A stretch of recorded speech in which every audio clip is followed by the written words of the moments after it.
As long as you're not named Dee Dee, you'll probably be welcome in Dexter's laboratory. He also constantly deals with his free-spirited sister Dee Dee, who often distracts him or disrupts his work.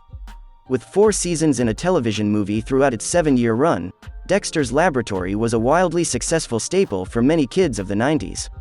The show became one of Cartoon Network's most successful programs, and the series has even been represented with a balloon in the Macy's Thanksgiving Day Parade. Not only has it done well among its child audience, but many older viewers have praised the show for its charming visual style and fun action sequences. But you probably already knew what Dexter's Lab is about. Here's what you didn't know. So in today's video I will show you top 10 things you didn't know about Dexter's Lab. But before that, make sure to subscribe to us for more videos and tap the bell icon to get notified with every new video from us. So let's dive into the video. Number 10. It was a first for Cartoon Network. Initially running old Warner Brothers, MGM, and Hanna-Barbera cartoons 24 hours a day, the new cable channel started to air original animated shorts in 1995 during the showcase series What a Cartoon. One of those was Dexter's Laboratory, which won a Most Popular Short Series vote, and was subsequently picked up as a series. Not only was the show the first original animated series in Cartoon Network history, it was the highest-rated series on the Turner-owned network in both 1996 and 1997. Number 9. It had an inappropriate anagram. Like most siblings, Dexter and Dee Dee are constantly at each other's throats over even the most minuscule things. In Decode of Honor, they each receive a decoder ring as a prize at the bottom of a cereal box. The decoder allows them to solve tasks that will reward them with admittance to the Action Hank and Pony Puff Princess fan clubs, respectively. Each feeling that their own club is better than the other, they begin to argue about whether Action Hank or Pony Puff Princess has the superior fan club. The two argue back and forth, culminating with Dee Dee's assertion that your dumb club is for Big IDKSC.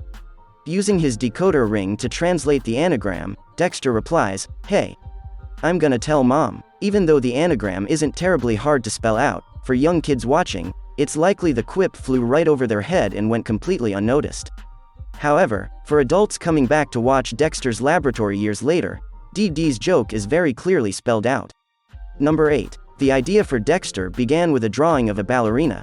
One day, Tartakovsky drew a tall, blonde ballerina for an assignment in college animation. This is Dexter's sister Dee Dee, who always wrecks his experiments. After drawing her tall and thin shape, he decided to pair her with a short and blocky opposite, Dexter. In 1991, he made his first, Dexter, short. A little brother who loves science. Gradually, Dexter took shape. Another inspiration was Tartakovsky's brother Alex, a computer engineer. Those two characters' ideas eventually developed into Dee Dee and Dexter. Number 7. SpongeBob and Scooby-Doo were two of the Justice Friends.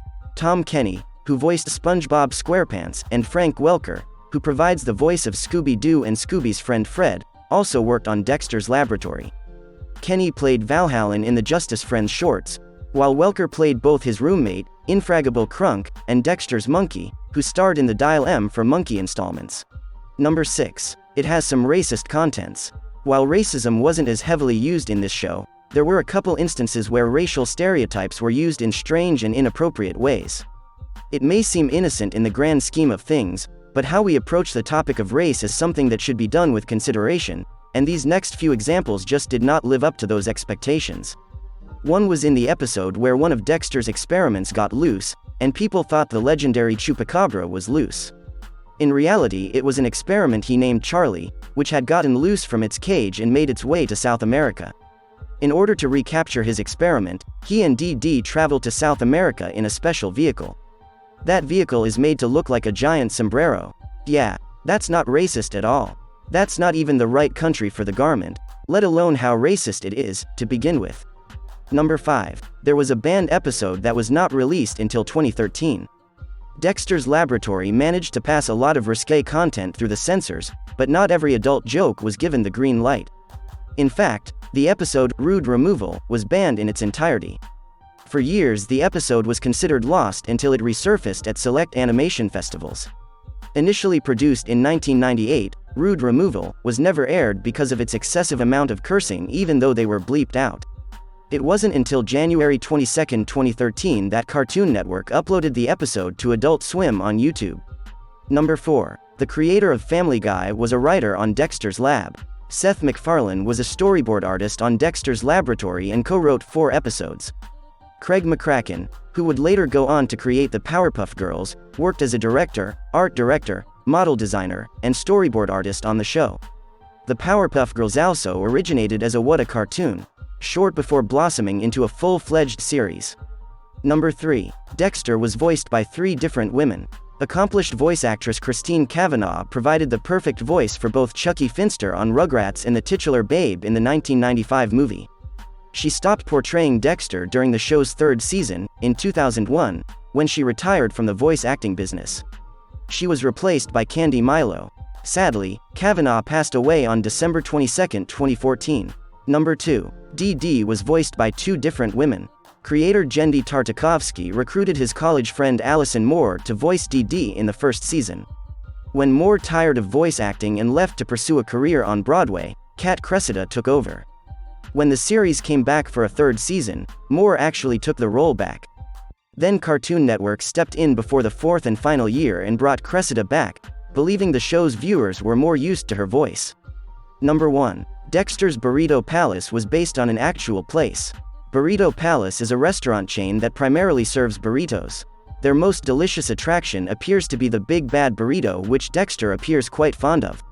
It was first mentioned in Critical Gas, where Dexter ordered a Big Bad Burrito which gave him a terrible case of gas. However, Dexter's beloved Burrito Palace is based on an eatery frequented by Tartakovsky as he was growing up in Chicago. Their most delicious attraction seems to be the Big Bad Burrito, of which Dexter seems pretty fond. Those are the top 10 things you didn't know about Dexter's Lab. Hope you enjoyed it. If so, make sure to subscribe to us for more videos and tap the bell icon to get notified with every new video from us. See you in the next video.